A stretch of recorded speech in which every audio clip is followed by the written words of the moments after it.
Okay, so the good folks at Apple and DDA have hooked me up with Invasion Season 2, right? But before we can do Invasion Season 2, I had to check out Season 1. Now, this is something that had been on the radar, but man, there's always just so much stuff to watch that, it can be tough. But I was intrigued.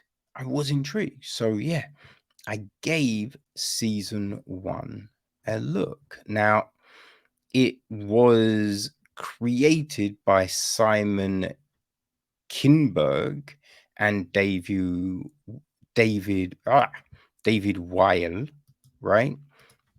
So, just on that alone, right, you can be okay. Yeah, I think I'm gonna check this out.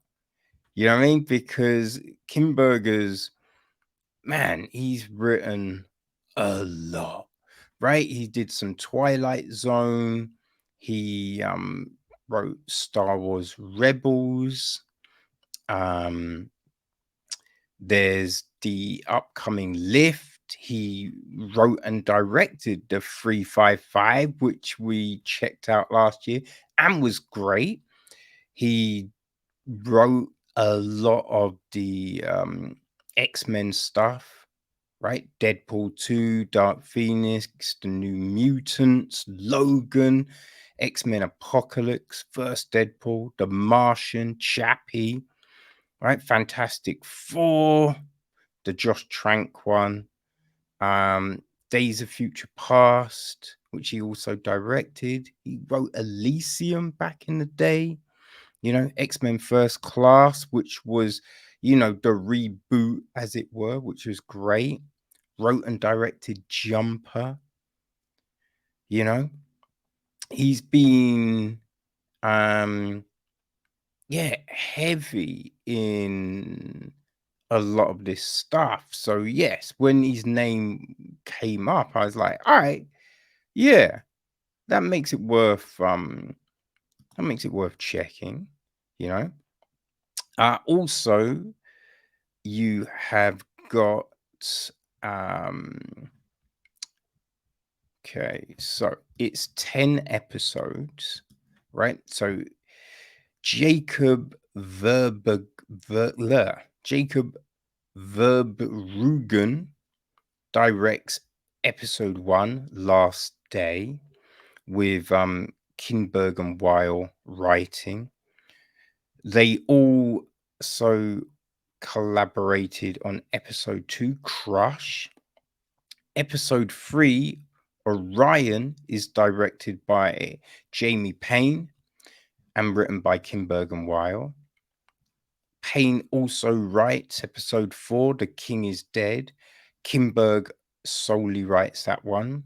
Going Home episode 5 is directed by Amanda Marsalis with Kinberg writing. Marsalis also directs episode 6, Home Invasion. This one is written by Andrew Baldwin. Marsalis directs episode 7, Hope, which is written by Kinberg and David J. Rosen, right? With some help from Andrew Baldwin. Marsalis also does episode 8, Contact, which is a collaboration between Andrew Baldwin, Simon Kinberg, and Gursimran Sandhu. So episode 9 is Fall of Stars, and we get Jakob Verbruggen back, Andrew Baldwin and Simon Kinberg, right? And they all collaborate on the last episode, episode 10, First Day. Right, our cast. Well, we've got the Malik family. So Anisha, the mum, is played by Golshifteh Farhani, right? Her husband, Ahmed, is played by Firaz Nazir. Their daughter, Sarah, is played by Tara Moyedi. And their son, Luke, is played by Azzy Robertson. We have got Tavent Cole. I think he's an officer. He might be sergeant, but he's in the army. He's played by Shamir Anderson. There's Mizuku Yamata. She is played by Shilo Kutsuna.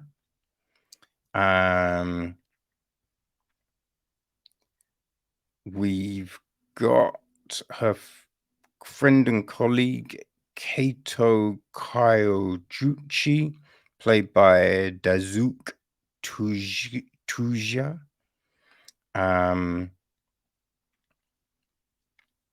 There's the boss, Akira Hashimoto, played by Shingo Uzami. Hinata, who is Mizuki's girlfriend, and she's the astronaut. She is played by Rinko Kiguchi. Her dad, Ikura Mura, is played by Tugo Igwa. Lyra is Tevent's wife, and she is played by Tamara Lawrence. We've also got Jamelia, who's played by India Brown. Her friend and classmate, Casper Morrow, is played by Billy Barrett.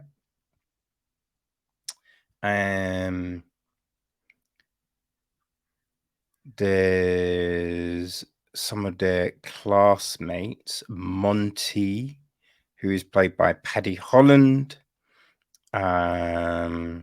Darwin, played by Lewis Togill. Alfie, played by Cash Vanderpew. Jerome, played by Max Finchman. Poppy, played by India Jane Francis. Liam, played by Isaac Hislop. Lucy, played by Isla Johnson. Rupert, played by Stanley Lane.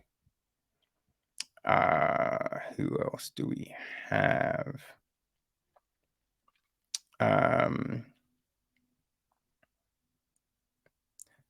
Okay, Mr. Edwards, their teacher, is played by Tom Cullen. I knew I recognized Homie. I was like, yo, who that? I know that dude. Who's that for? It's Tom motherfucking Cullen. Yes. We also have got Hey, Sam Neill is in episode 1. He plays Jim Bell Tyson, a police officer. Yeah, I mean, there's a load of different people that kind of, crop up. Clark Evans, a doctor, is played by Enver Gugakajia. Right, and the gist essentially is Earth is visited by an alien species that threatens humanity's existence. Events unfold in real time through the eyes of 5 ordinary people across the globe as they struggle to make sense of the chaos unraveling around them. So this is slow boil, right? That's what you could say about this. It is laying mad breadcrumbs, which I'm fine with. You know what I mean? I don't need action or like a character-driven thing is very compelling, And so, the first episode, we see a few things, but yeah, we see a lot of Sam Neill's character. who's a sheriff, and he's trying to look into like this disappearance and trying to get answers and unraveling different things. He's about to retire, but that's all we ever get of him, right? Which was a bit, huh? Oh, okay, right? That was a little bit odd, because you kind of feel that there could, because we revisit the other characters, that we see, but that is one storyline that ends. We go no further with it, which was, I do feel there could have been more. Right? We also see what's going down in Japan, which is yeah, like the JASA is launching a mission. So we get that, right? But we get scenes of Mizuki on an alien ship, and just all this other kind of stuff. We see Anisha, we see the school kids and the bullying with Casper. So yeah, there's all this stuff that's going down, and you're kind of intrigued at and wondering, how will all of these things play out, right? Where does the story start to interconnect, and how much, right, are we gonna get? Because we see these people doing stuff, but then you're just like, okay, but what is their true importance to this story? That's always the big thing, because it's just like, is this going to be a small character, a big character? What is their purpose here? So, as I said, look, it starts off very intriguingly. Now, there are a few frustrations, like the whole Sam Neill thing. But I think one big thing that I appreciate, I felt that people acted like people act, because I think a big thing about kind of, sci-fi stuff and action and all of that kind of, we see people do certain things, and you just be like, what would they actually do in that situation? What are people actually going to do in that situation? And I think the 28 days later was a big thing, which I appreciated the way they handled that. Like, remember when the women go to the army camp, and the soldiers haven't seen women in so long, that yeah, it's kind of off key what they're looking to do. You know what I mean? Especially because I mean there's a couple of kids, right? But they're just like, it's a girl. So they're getting it, which you're just like, God damn. But we then see shit on the news, and you're like, oh yeah, people do that, right? And we see how people acted in the pandemic, right? When they went to the supermarkets, right? Just buying everything, even though, you look in the trolley and you like, how many, right, toilet rolls do you need, right? And it's not thinking about, oh, well, I've got enough. What about the next person? Right? It's this selfishness and, greed, and we've seen all of those things.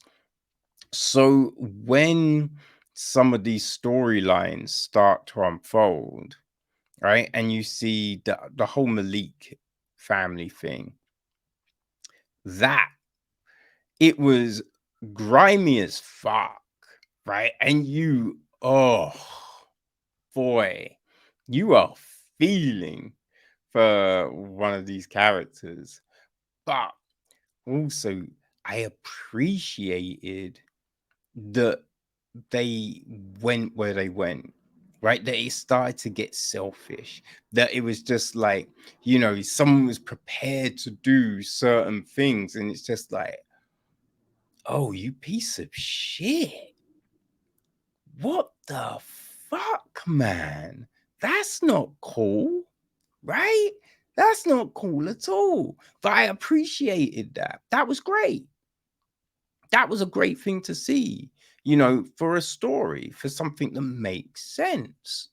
So you have those things, right? And then, the whole Travant Cole stuff, right? When he's, because they start off in the Middle East, right? Him and his platoon are there. And so the way he reacts to people, even though they're trying to help him, right? He's a bit of an arsehole. He's a cunt.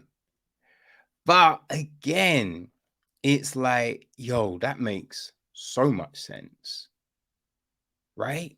Makes so much, like, when you see these things and someone has this way of thinking, or they've been in a certain situation, and then all of a sudden it's just like, oh, I embrace you. Oh, you're my best friend. And you're just like, wait, what the fuck? That's not happening. So those things were really good. It did start to get a little bit where you're just like, wait, what? Like, so with the kids, and I think kids are the thing that ruin a lot of stories for me, right? It is something I hate about Transformers, because you have these big fucking machines that give difference to a little fucking kid. You know what I mean? Like, Optimus Prime, I don't think you should do that. Oh, you are right, little kid. Oh, what? It's just like, shut the fuck up. I could crush you. You know what I mean? Fuck off. Right? It doesn't make any sense. And you know what it was like being a kid.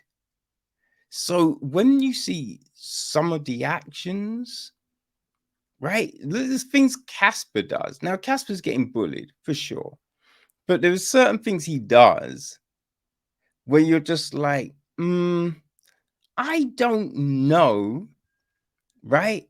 I know if friggin' Jamelia is really gonna be all, oh, yeah, Casper, you're great. You know what I mean? Because it's just like, if someone doesn't have your back, you're gonna lose some respect there, right? So there's that situation.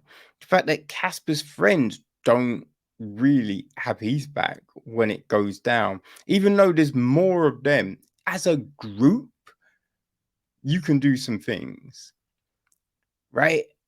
So you have these situations that are a little bit, they feel a little off, but the whole Cliff situation, no, no. The whole Cliff situation was something that I was just like, oh, God damn it. Because, hey, if you've ever done rock climbing is an exercise. That's a workout, people. And especially the first time you do it, because you might go to the gym, you might do martial arts, right? Thinking that, yeah, I'm fit. Rock climbing, you're using different muscles still, right? And yes, you're using your arms, you're using your legs, and you might run, you might, say, go to the gym, do martial arts, so you're punching, and so you use those. But then we're using other parts because you're holding yourself up. You're having to pivot. You're putting mad strain on your fingertips, your toes, just all of these different things. So you know what I mean? it's a tough thing. And then finding those handholds, it's not easy. So so the whole Cliff thing, I was just like, no, no, and especially not all of them. Like, you're gonna get at least a few falls. You know what I mean? We're gonna get a few falls. So it was just ridiculous. That was ridiculous. Then there was just some stuff at the JASA where I'm a bit like, okay, if that really went down, someone's going to jail, right? They're not getting, cheeky, yeah, rascal. All right, you better go. No, they're getting locked up, right? And all access codes are getting changed. Right, that's always the thing that's really loopy about some of these things, that you're like, oh yeah, and they just let the access to all the and you're like, no, you're changing passwords, people. So there was things like that. Then you've got it's when someone's like an adult is, oh, this is what's happening. And the kids are like, no, you should do this. You need to. And then they're like, okay. And I'm just like, no, no. You don't change people's minds like that. That's not fucking happening. So there was all of this stuff with kids that was just. Now, I will say, right, the Malik's kids, really good like the performances were good in this, right? The acting was really good, but it was just Sarah and Luke cry and scream a lot, right? A lot. Now, when you're trying to hide and, go under the radar in an alien invasion situation, that's going to be a problem. So I'm like, there should be a scene where the parents have got to say, shut the fuck up, or we're all dead. Or fucking duct tape their mouths. And listen, you might go, that's harsh. Oh, you're being a bit of an asshole. I'm like, yo, if it comes down to you all dying, right, or being able to shut the kid up for a few seconds, minutes, feelings have to get hurt, right? It's not just oh, can you please just be quiet? But mommy, mommy, oh, it's just like, no, shut the fuck up. Right? Luke runs off at one point. It's a bit like, listen, you little fuck. If you do that again, I'm just going to leave your ass. You can get eaten. I don't give a fuck. But you're being a pain. We're trying to survive here, right? So, yeah, it's the kids thing that was like some of the biggest irritations for me in this show. You know what I mean? And especially Casper as time goes on. Again, acting decent. It's just the actions were just kind of insane, right? But although I felt that as it went on, there were more irritations, it does end in a way that has me very intrigued. I'm very intrigued to see where it goes. As I said, look, season 2 has now, or it's just about to drop. Yeah, I think it drops on Wednesday, right? The 23rd. What day is that? I lose track, people. But yes, season 2 is about to drop. So I'm intrigued to see where they go. Now, I will say there's got to be more in season 2, right? I think you can't just breadcrumb it like they have with season 1. You know, we did see the aliens, which I gotta say, I did think the aliens kind of sucked. You know what I mean? I thought it was real crazy at the first few episodes where we don't actually get a clear look. We just see some scurrying things, some things in the shadows, noises, silhouettes. That was great. When you actually see them, not as great. But I think, yeah, in season 2, we need to see more. We need to get more of an understanding of what's actually going down and things like that.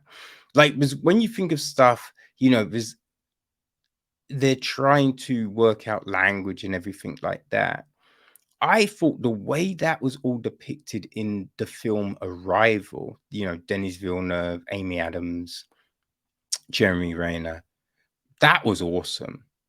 I thought the way that whole language, you know, encryption, translation, that was so compelling. This, not as much. Not as much. Because it's more about, I'm trying to get in touch with my girlfriend. You know what I mean? But yeah, I think season 2, if they give you more, right? And we just build on, then it's all great. Like, you remember season 1 of Babylon 5, where it's laying the groundwork, so we don't have to revisit all of this stuff again. You can just reference, and it's just like, oh yeah, I know what that is. So if that's what they've done with Invasion, great.